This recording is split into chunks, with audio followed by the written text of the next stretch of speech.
Honestamente, yo no sabía cómo atender a mis pacientes. Nos va ofreciendo una posibilidad de hacer nuevas elecciones, esa especie de tinta invisible con la que se escribe la trama de una vida.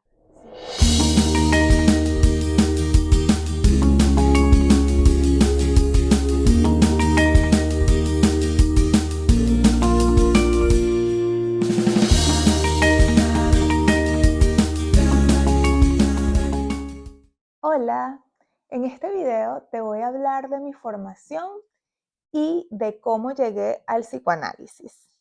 Así que bien, a ver, yo soy psicóloga clínica, es decir, estoy formada en un ambiente hospitalario.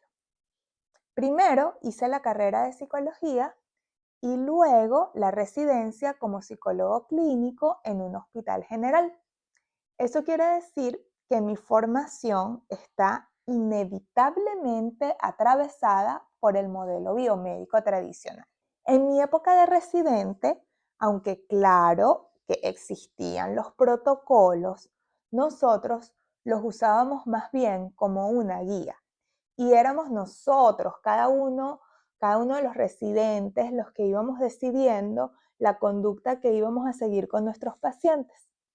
De los recuerdos más valiosos que yo tengo de esta época es de un paciente que llegó, que tenía síntomas de conversión histérica, lo que se llaman pseudoconvulsiones, y bueno, la verdad es que mis adjuntos lo tenían muy claro, los residentes de neurología también lo tenían súper claro, pero el paciente era mío y yo no lo tenía claro.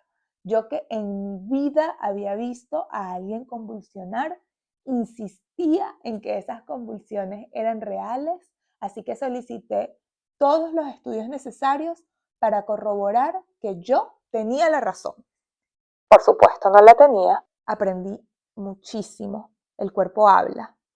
Y mi trabajo con esa persona adquirió un valor que yo no había previsto, porque en un hospital donde hay gente muy preparada, donde se salvan vidas, el profesional que solo habla puede parecer casi que accesorio, innecesario.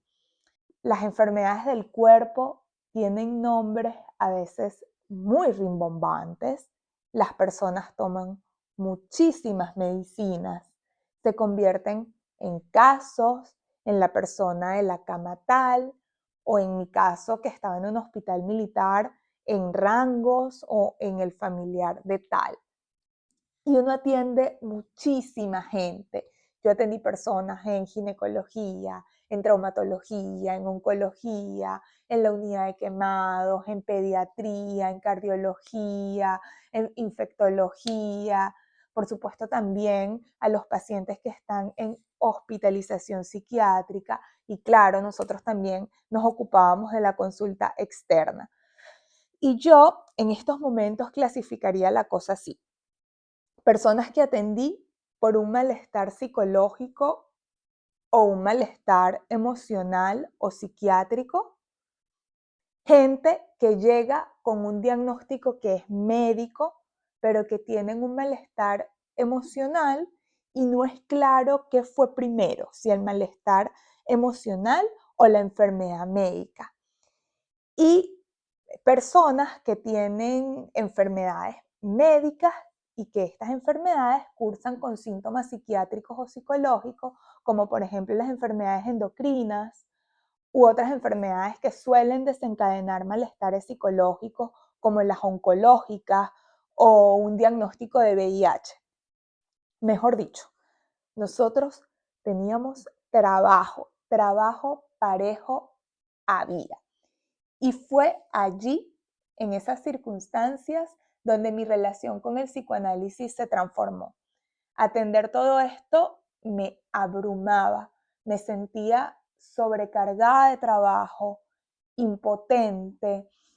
Era la exigencia de moverme en un ambiente que realmente no era el mío y entenderme con médicos en un lenguaje, en un estilo que es un poco más frío.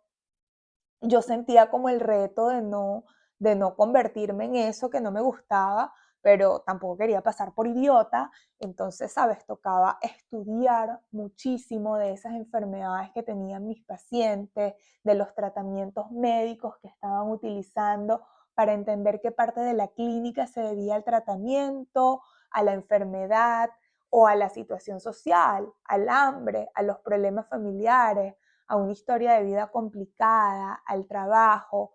Todas las cartas tenían que ser puestas sobre la mesa, era demasiado trabajo. Yo sentí que empecé a colapsar y de verdad que me cuestionaba si quería dedicar mi vida a escucharle los problemas a la gente. Y así fue que le toqué la puerta a un analista. Honestamente, yo no sabía cómo atender a mis pacientes, no sabía qué decirles, no sabía cómo hablar con ellos y claro, nosotros en el hospital veíamos clase, veíamos, yo no sé cuántas psicoterapias vi, más de 6, vi un montón de psicoterapias, una por cuatrimestre, pero eso realmente no, por lo menos para mí, no estaba siendo suficiente, la teoría no me estaba ayudando a saber qué hacer. Y bueno, mandar tareas realmente nunca ha sido lo mío. Y así fue que llegué al psicoanálisis, a hablar de mi vida. Y mi vida, como se están dando cuenta, en ese momento era el hospital. Mi vida eran mis pacientes, ese era mi mundo. Así que en análisis yo hablaba sobre las personas que atendía, sobre los casos clínicos que debía presentar, por supuesto los supervisaba también, los revisaba y si soy honesta, todos los días de mi residencia me planteé con absoluta seriedad renunciar. Las presentaciones de casos eran durísimas, pero la verdad es que se aprendía de todos lados. El caso es que así llegué al psicoanálisis en esas circunstancias un poco de colapso. Hablaba en mi análisis del trabajo que seguía con mis pacientes y en paralelo, por supuesto, aprendía del modelo biomédico y de todo lo que había que hacer también en el hospital, de las historias y un montón de trabajo que había. Nunca mandé tareas y nunca utilicé otra cosa que la palabra. Y las cosas con mis pacientes marchaban, mejoraban. Lo que yo hablaba con este analista, incluso cuando hablaba era de mi vida, cuando hablaba de mi infancia, de mi historia, yo veía que las cosas con mis pacientes andaban, marchaban, mis pacientes iban mejorando. Me di cuenta que yo no me estaba preparando para escucharle los problemas a la gente, nada que ver, que se trataba de que mis pacientes pudieran localizar la responsabilidad subjetiva que había en el malestar que los aquejaba y los arreglos, las soluciones que estaban representando sus síntomas y que yo empezaba a estar orientada por una ética, por la ética del psicoanálisis, que es la que todavía sostiene mi práctica y con la cual trabajo. Así fue que inicié en el privado. Yo tenía otra consulta a bajo costo, o más bien empecé a atender mucha más gente, la cosa empezaba a gustarme en serio. Busqué aprender más y fue así que llegué a la escuela de psicoanálisis, y allí empecé a estudiar seminarios, jornadas, presentaciones de casos, presentaciones de enfermos, supervisiones de casos y por supuesto, un pilar fundamental, mi análisis personal.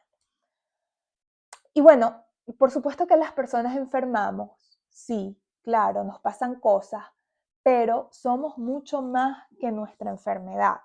Y hablar con un analista, yo considero que permite sacar en limpio lo que determina nuestra existencia. Nos va ofreciendo una posibilidad de hacer nuevas elecciones, de separarnos de ese sufrimiento.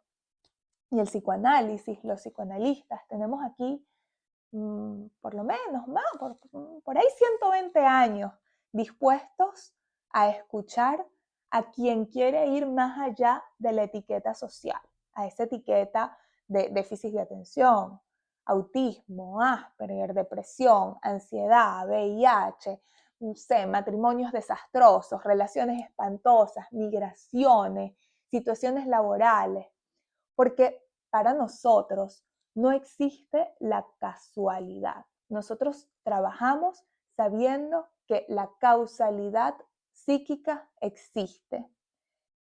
Y además, quiero decirles que no tengan duda de que cuando visitan a un analista formado por la escuela, por una escuela seria y mucho cuidado con esto, esta persona hace un análisis. Es decir, ha tenido que zambullirse en los embrollos de su propio inconsciente.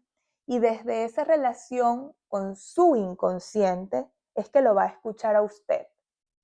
Y aunque claro, por supuesto que nosotros también sabemos un montón de teoría y un montón de cosas porque hay que saberlas, pero cuando escuchamos, nosotros lo que hacemos es eso, escuchar el síntoma, la pulsión, el goce, esa especie de tinta invisible con la que se escribe la trama de una vida sin que el propio protagonista lo sepa. Y esto que te estoy describiendo, no se parece a otra cosa.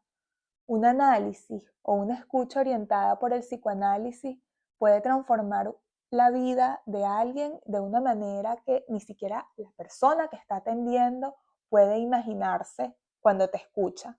Porque nosotros no tenemos nada que normalizar, porque no hay una instrucción, porque no hay un modo de vivir. Tu vida es tuya, solo tuya. Lo que hay, por supuesto, es una historia, hay un modo de goce, hay un síntoma analítico y hay un trabajo por hacer que es decisión tuya hacerla. Si llegaste hasta aquí, gracias. Espero que este contenido sea de utilidad para ti, que es aprender de estas cosas te sirvan. Házmelo saber en comentarios, si tienes alguna pregunta también, házmela saber en comentarios, si te ayudó, compártelo y bueno, seguimos por acá hablando. Con quien yo quiero hablar, por supuesto, es contigo.